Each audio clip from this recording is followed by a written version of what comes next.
Mes chers compatriotes, demain, 4 avril 2024, nous célébrons le 64e anniversaire de l'indépendance de notre pays. À toutes et à tous, j'adresse mes plus chaleureuses félicitations.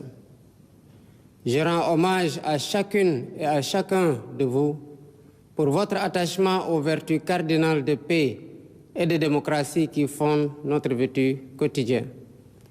Les changements significatifs que nous venons de vivre de façon paisible témoignent une fois de plus de la maturité de notre peuple, de la vitalité de notre démocratie et de la force de nos institutions.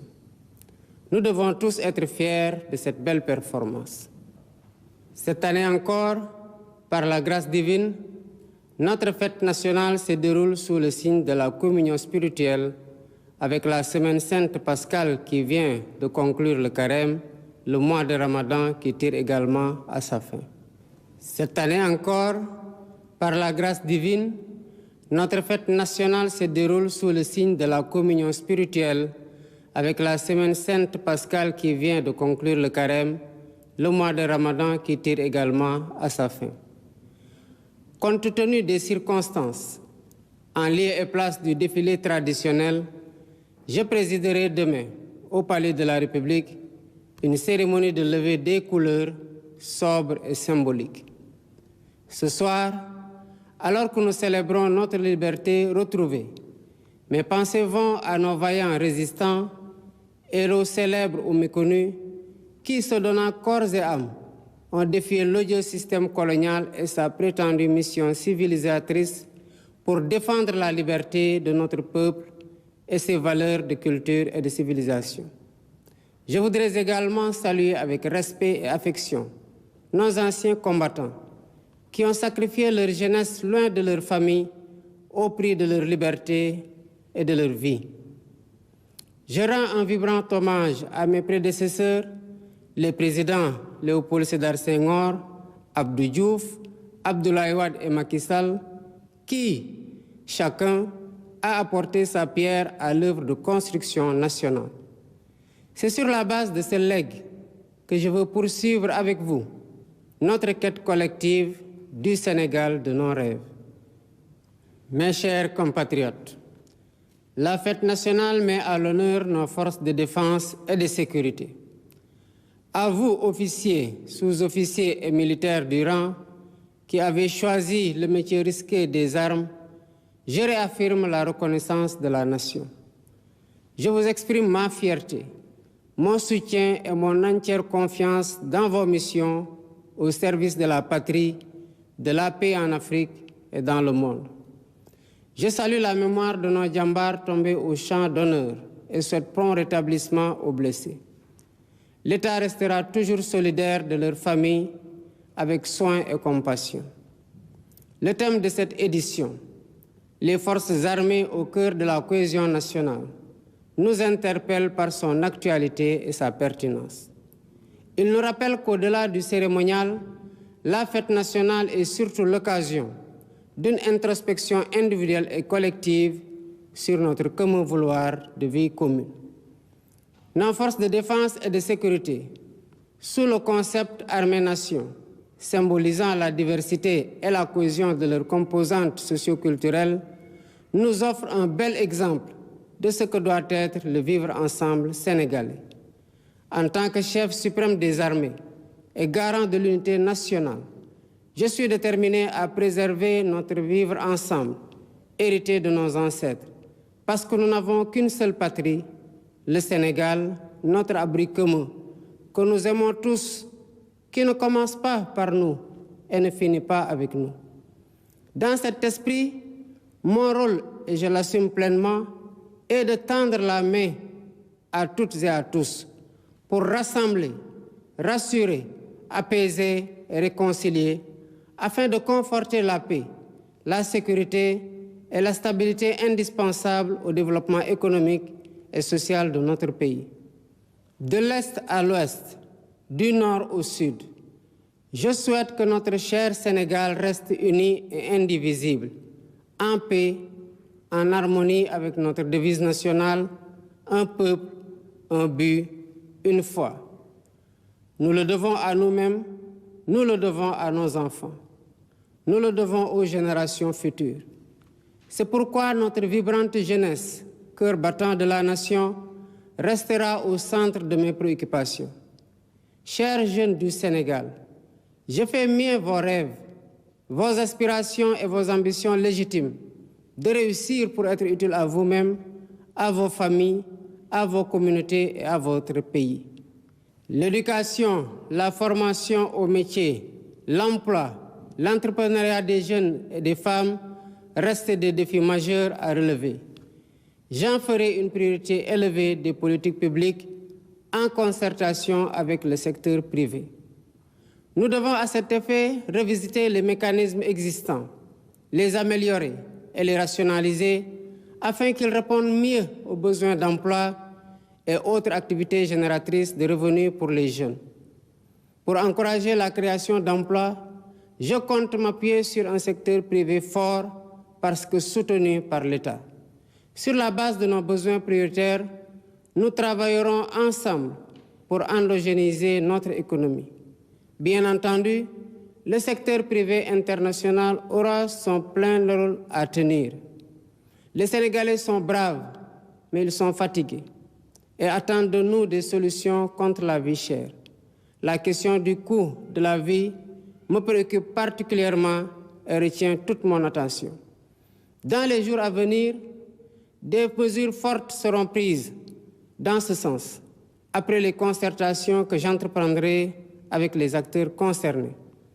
Mes chers compatriotes, de l'indépendance à nos jours, notre système politico-institutionnel et judiciaire a vécu bien des péripéties, les unes plus heureuses que les autres.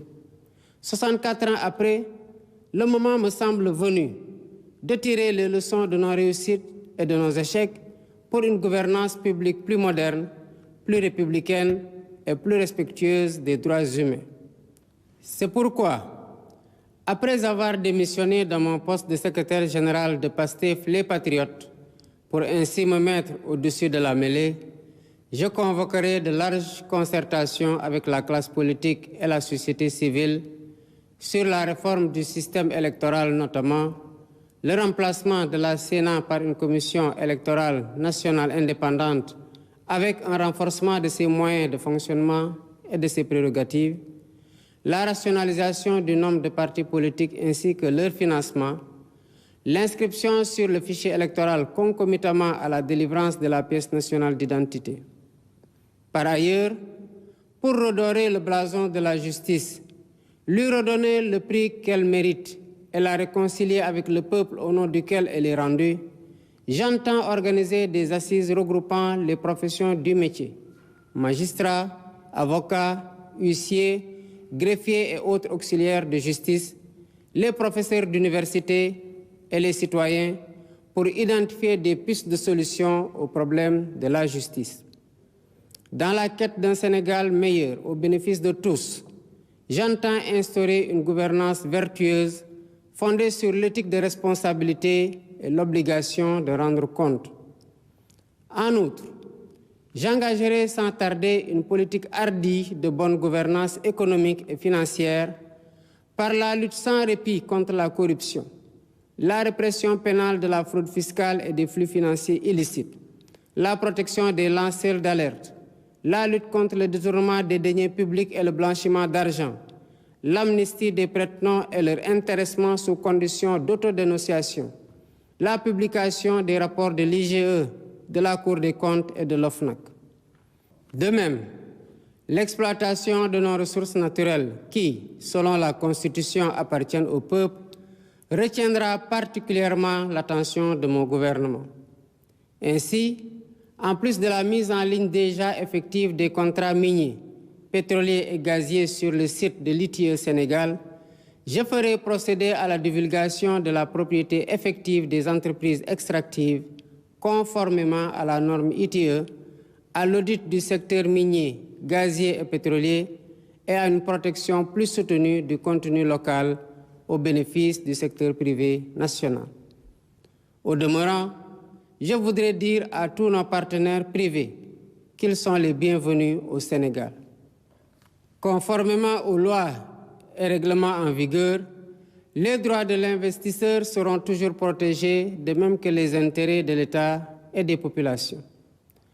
À nos pays amis et partenaires, je voudrais assurer que le Sénégal reste un pays ouvert et accueillant pour tous. Nous veillerons sans cesse à maintenir et raffermir les relations de bon voisinage et de solidarité agissantes au sein de nos organisations communautaires, notamment la CEDEAO et l'UEMOA.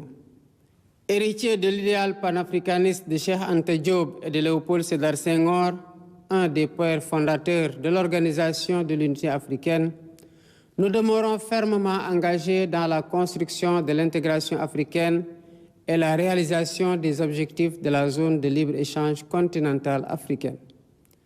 Nos partenaires étrangers de tous horizons sont d'égale dignité pour nous.